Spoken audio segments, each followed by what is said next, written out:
The following program deals with controversial subjects. The theories expressed are not the only possible interpretation.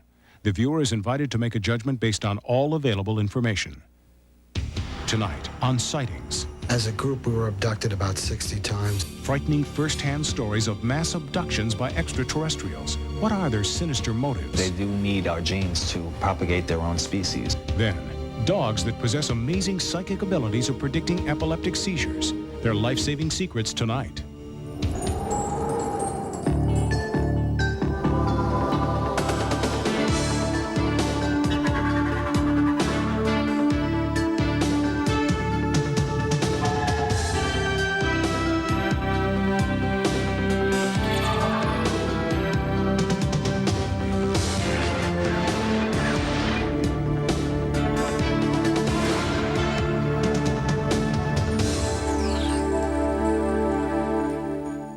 Welcome to Sightings. I'm Tim White.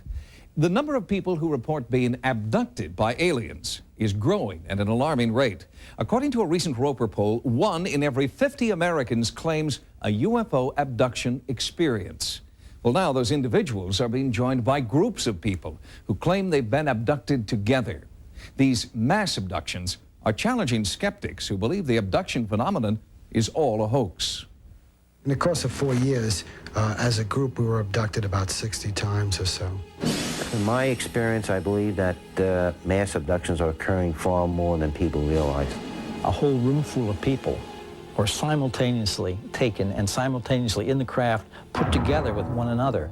James LaFonte and a group of his close friends claim to be victims of a mass abduction.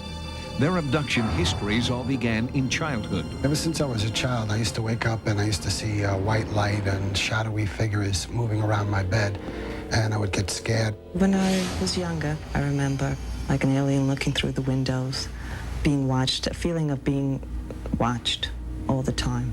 When I was a little kid, I guess I can call them as like the shadow people, because they used to come out of the shadows, and like the shadows would kind of come alive, and they'd be these little small guys. In his mid-20s, LaFonte felt strangely compelled to seek out certain people and befriend them. As these home videos show, the group often went camping in upstate New York. We would go up each weekend to upstate in Saugerties, and we were just going up for fun, but as it turns out, week by week, we were all being abducted as a group. And looking back at it now, I realized that I had knew all these people from childhood abductions, and that I was supposed to get everybody together and go up to the trailer to be abducted. Noted ufologist Bud Hopkins met with LaFonte and used hypnosis to help him recall abduction memories. It's like I'm on a table. They have big eyes and the skin looks molded. I gotta get out of here. James LaFonte contacted me in 1990 because of certain fragmented memories.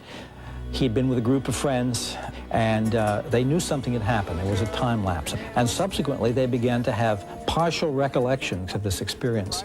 And part of those recollections involved having been in a craft, unable to move, being controlled, and being placed, some of them with others, in some kind of sexual situation. I first met James in '87, and a few friends of us, we all went upstate to the trailer. Just have a nice weekend and enjoy ourselves and have fun. We had a typical hanging out, everybody getting close together, talking, doing a little music together. And then the next morning, everybody recalled something happened. Going up weekly almost became an addiction. It was for enjoyment, but it was almost like we were being called back. More members of the group agreed to participate in regression therapy. Under hypnosis, they recalled being part of a mass abduction. One time in the trailer, it was around 12 o'clock or 1 o'clock, and I remember seeing these bright lights almost in every window, and there's domes on top of the trailer, and everything was glowing, and you just become basically paralyzed. During the abduction, we would walk down this dark, dark road in a trance state. Mostly everybody was like semi-conscious. I would see us, like all of us, walking down the road, you know, night garments. And sometimes the aliens would walk us there, and sometimes we would be walking on our own. And we'd be walking to the craft, which was always in the same spot in this pit area. We would just walk into the ship. We would see the ship in the pit. James would be the last one to go inside the ship. When the nightmarish memories persisted, LaFonte and others in his group sought help from clinical psychologist Dr. John Bowman. Generally, when I work with people using their imagination, there's a personalized stamp that people put into their imagery because it's being generated from a part of themselves. These abductees and their reports do not have this kind of personalized stamp, and I think it makes it even more credible. Once this group is on the ship, they do remember being abducted together. They do see each other physically being examined by their abductors. James and Kurt saw me on the ship with them and a few other people that were upstate that weekend with us. They would take us into the room and start doing some of the medical experiments. And sometimes there would be 2 or 3 of us in the same room. If something was being worked on my genitals, I would see James across the room and the same thing being done to him. I do know his sperm was removed. I've experienced certain things like that. I was with an alien that wasn't totally at will. It's hard to explain, you know, I mean, first, you know, it looks like a person, you know, and then it becomes an alien while the process is going on. Rows and rows of naked people, aliens standing, motioning them here and there, directing them through some kind of processing. When I was on the ship, I remember seeing James and Petra, and then I remember being with the other people from the group. There's a very great interest on the part of the UFO occupants in human reproduction, sperm, ova, the DNA, but it has also included an interest in human sexuality itself. I do know that they do need our genes to propagate their own species. It's not uncommon here in mass abduction cases that individuals, members of the group, are forced to have sex amongst themselves or with the aliens. Sometimes we'd be abducted and there would be sexual situations that would pair off, you know, some of us within our group and some of us with other groups of people.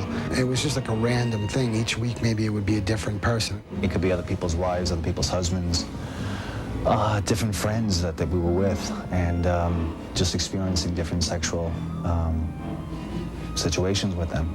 It's a recurring theme that we hear from a lot of abductees, especially in mass abduction situations. They're studying us, they're studying our sexuality, our emotions, and they're using us for some design goal as the center of this experiment. This is across all cultural, socioeconomic levels. This is extraordinarily widespread. It is global in nature, and it is probably the most central hidden mental health issue in the country today. In working with abductees, James's group, as well as other abductees, my experience is that these people have been traumatized by a very real and present experience in their lives. Their psychological profiles indicate that this was a real traumatic experience. It wasn't made up, it wasn't imagined, and that something actually did occur to traumatize these people. I lost plenty of jobs, I lost friends, I lost family, I lost a number of things, and it got to the point where I would, you know, I was contemplating suicide in a sense because there was no escape. I believe the abductions are exploitive of mankind and are not beneficial to these individuals. If their abductions were beneficial, they wouldn't be suffering as they are. It's not something that we come out and tell you because we want to be on television. A lot of people think that, you know, we get more ridicule from it. It's a joke. There is undoubtedly an extraordinary phenomenon at work here. It is irresponsible to dismiss it. An extraordinary phenomenon such as this demands an extraordinary investigation. We're a good group. Our friendship is strong. I just hope that we'll understand what's going on at some time, and that we will understand why it's being done to us, and that in the long run that it's all for a good cause. Joining us now is one of the foremost authorities on the alien abduction phenomenon, Temple University professor David Jacobs. Dr. Jacobs is the author of Secret Life, First-Hand Accounts of UFO Abductions, and has been a UFO researcher for 25 years. Dr. Jacobs, for years and years, you have studied the abduction phenomenon. The idea of multiple abductions, is this something new? No, multiple abductions have been around since the very beginning. In fact, the very first abduction that came to public attention, the Barney and Betty Hill case, was a multiple abduction. What we see every once in a while is large-scale abductions of 6, 7, 8 people, even more sometimes. Is it true that people only recall their abduction experience, multiple or otherwise, under hypnosis, and therefore they might be influenced by their therapist? Most of the accounts are recalled under hypnosis. However, a significant number of them are remembered just straight out without any aid of hypnosis at all. However, we found that handled carefully and with proper knowledge of the phenomenon, hypnosis is an important tool that we use to sort of release the memories that are there. You are a respected university professor, and for most people, this is just beyond the pale. Why are you involved in this? Well, you're right, Tim. This is absolutely as far out as one can get in this society. Yet I feel that this is, even though that this is on the edges of credibility, that we must study this, that this is potentially extremely important and potentially impactful on all people, and therefore we can't ignore it. Does it seem that some individuals are targeted for abduction and others are not? And is there any way to know if you are? Well, people who have had abduction experiences generally have them from childhood on, all the way through old age, and we don't know how it stops. Most people who are abductees know that there's been a series of unusual experiences that have happened to them in their lifetime. They don't know what's happened to them necessarily, but they know something has been going on that other people don't have. And most of those kinds of people, we feel, have had abduction experiences, or at least many of those people have had abduction experiences. Have you been abducted? I have not been abducted. From what I know about the abduction phenomenon, I have no desire to be abducted. Dr. Jacobs, thank you very much. Thank you, Tim. And we will be back with more sightings in just a moment. When we return, dogs that possess amazing psychic abilities of predicting epileptic seizures. What is the secret of their life-saving powers? Their story coming up next. One of the last great frontiers left to explore is the human mind. With all of the advances in modern medicine, we still know surprisingly little about the potential of the brain. One way scientists are trying to learn more is by studying our pets. Animals appear to have certain psychic powers that no one can fully explain. Pets could be helping here, helping people with epilepsy. It's a condition characterized by frightening, uncontrollable seizures. In the Dark Ages, epilepsy was thought to be the work of the devil. Today, we've abandoned those outdated ideas that people with epilepsy are under satanic influence. But there are genuine mysteries associated with epilepsy, and medical experts are turning to dogs for some amazing new ways of understanding this misunderstood neurological condition. Angie Barnum knows the incredible supernatural power of a seizure alert dog firsthand. For the last 10 years, Angie's dog Sheba has been warning her of potentially life-threatening seizures before they happen. She paces and whines and jumps on me if I'm not paying attention. She's constant. She always knows. Angie's seizures were so unpredictable, she was confined to a wheelchair. In 1983, she sought out a program that was matching dogs with disabled owners. At first, Angie was attracted to a Labrador, but Sheba proved she could do more than just fetch. Angie went into a seizure, and the yellow lab just ignored her, and Sheba keyed into it, completely ignored me. She went straight to Angie, and we stood around in fascination watching this dog fixated on this girl. Angie adopted Sheba, and the two became inseparable. Angie discovered that Sheba's special gift wasn't just an isolated event. I was out playing with my friends, and she started pacing and whining, and I thought she was just acting up, and I went home, and a few minutes later, I had a seizure. Come here, Sheebs! Sheba was so accurate in predicting seizures in advance that Angie gained enough confidence to leave her wheelchair behind and compete in gymnastics with Sheba at her side. She lets me know before I have a seizure so I can get down off the equipment. With her, I can know I'm going to have one, and I can get down before I hurt myself. In 1987, Angie won a gold medal in the Special Olympics, and she gives a lot of the credit to Sheba's extraordinary ability. But Sheba is not unique, according to Raina Berner of the Epilepsy Institute. We had people calling up all the time saying, I know you're going to think I'm nuts, because they didn't know who they were talking to, but this is what my dog does. One of those reluctant callers was veterinarian Liz Rudy, who has had seizures for 10 years. Liz noticed that before her seizures, her dog Ribbon would stare and lick her hands.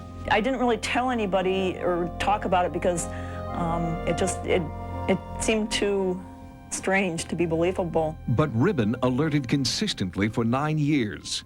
Before Ribbon died, Liz got a new puppy named Raisin. I got her to see whether she could pick up this behavior from Ribbon. I didn't think it was something that was real likely, but I thought it would be interesting to see if one dog could do it. Raisin turned out to have the same uncanny ability. Early on, she saved Liz from a potentially fatal situation, alerting her to an oncoming seizure while Liz was in the shower. While we were recording this story, Sightings crew members noticed Raisin was paying particular attention to Liz. Then it started. First, the intense stare. Then Ribbon tried to get Liz's attention. And finally, the barking started. Liz's seizures aren't violent. Instead, she seems to slip away from the world around her. Ribbon instinctively stays by her side, protecting her for the duration of the episode. Does Ribbon have a unique ability to detect seizures, or is Liz somehow giving off subtle clues about her condition? When you have a phenomenon like this and you want to do a scientific investigation, the first thing to try to determine is whether, in fact, the phenomenon is bona fide or not. Neurologist Dr. Douglas Labar assists the Epilepsy Institute in their study of dogs like Ribbon. Liz is a participant in this research. Here, she's hooked up to a brainwave monitor that can detect the onset of a seizure. The Institute is also compiling statistics based on a survey sent out to pet owners who do have seizures. A substantial portion are reporting some type of alerting behavior. Some experts speculate that the dogs are detecting seizures through their acute sense of smell or by their acute awareness of certain body movements in their owners. But then why is it that only certain dogs seem to have the ability to detect seizures? Animal behaviorist Peter Borschel is studying the phenomenon. If we can learn what the dogs are capable of doing, how they can pick up the pre-seizure signals, then we can have a way of screening dogs, trying to find out if there's a breed difference, picking dogs that are good at it versus those that aren't. Come on, where's Jessie? 10-year-old Jessica Lindgren has up to 5 seizures each week. Her mother, Leslie, is working with their dog, Trina, training her to help Jessica during her seizures. I think it's wonderfully important that the researchers and the neurologists can open their minds to something beyond just the medication, just the office visits, just the tests. I think it's great. Jessica doesn't need science to explain why her dog is special. I go like this, and then Trina licks my face like this. And then that's her way of saying, "It's okay, Jessica." Is there a paranormal connection between some dogs and their owners with epilepsy? Medical doctors would say no, but they're still at a loss to explain why. It is a mystery that science can't explain, but researchers continue to study the phenomenon, working toward a more complete understanding of the strange and wonderful connection between people and animals. One of the tragedies experienced by people with epilepsy is isolation from a general public that fears the onset of a seizure. One of the greatest benefits of seizure alert dogs like Sheba and Raisin is their ability to bring their owners out into the community, where they can hold jobs and enjoy life with a new confidence. When we return, the terrorist attack on New York's World Trade Center was predicted by a Sightings astrologer. Will there be other attacks on U.S. cities? A special report next. At the beginning of 1993, we asked a panel of experts in astrology and psychic phenomena to make their predictions for the coming year. One of our experts, astrologer Richard Nolly, has been remarkably accurate so far. He predicted the terrorist bombing at the World Trade Center in New York. Prediction became reality on February 26, 1993. In an interview taped in November 1992, Richard Nolly predicted a terrorist attack in February. It's going to be more a terrorist kind of situation, but it's going to go beyond the terrorism that we've seen in the past. I think people who live in major cities in the United States, in Japan, and in Europe are going to be targets for this kind of activity, especially around approximately February 2 and also in August and early October of 1993. The February prediction, although off by a few weeks, did have an eerie ring of truth. We went to Nolly's home in Phoenix to get his reaction. The alignment of the planets Uranus and Neptune was the big cosmic clue to me. Also, given the current tensions in the Middle East, I'd expected that this would manifest as a terrorist attack directed against the United States. There are currently 2 suspects in custody, but Nali believes they are just the tip of the iceberg. There's no doubt in my mind that Baghdad was behind it, specifically Saddam Hussein. The planet Mars, which was rising in the east when the bomb went off at the Trade Center, was directly overhead Baghdad at that very instant. I'm sure we're in danger of more terrorist attacks. The same alignment that was in effect in February will be exact again in August and in October. So we haven't seen the last of it by any means. The target areas, as I see it, pretty much in descending order, would be New York was number 1 on my list from the start. It's already been hit. It may be hit again. Washington, D.C. would be 2nd. Los Angeles would be 3rd. Atlanta would be 4th. And Chicago would be the 5th. 1993 is going to be the year of terrorism in the United States, and after that it's going to fade away. The prospect of further terrorist attacks is a frightening possibility predicted by Nali. What other disasters lie ahead? Sightings viewers have requested more information about what to expect later in the year. We are currently in the midst of a new investigation on modern-day prophets like Gordon Michael Scallion, who have disturbing visions of the future. I can tell you that the Earth is going to open up in California, and I can tell you exactly where it will open up. What is the basis for these dire predictions? We'll bring you the disturbing answers in an upcoming report. If you've experienced what you believe to be a ghost, or if you've had any type of paranormal encounter, our Sightings investigative team wants to know about it. If you've had a paranormal experience or captured something unexplainable on film or videotape, call our Sightings hotline at 1-900-740-SIGHT. Each call 75 cents a minute. Average call lasts 2 minutes, and you must be 18 years or older.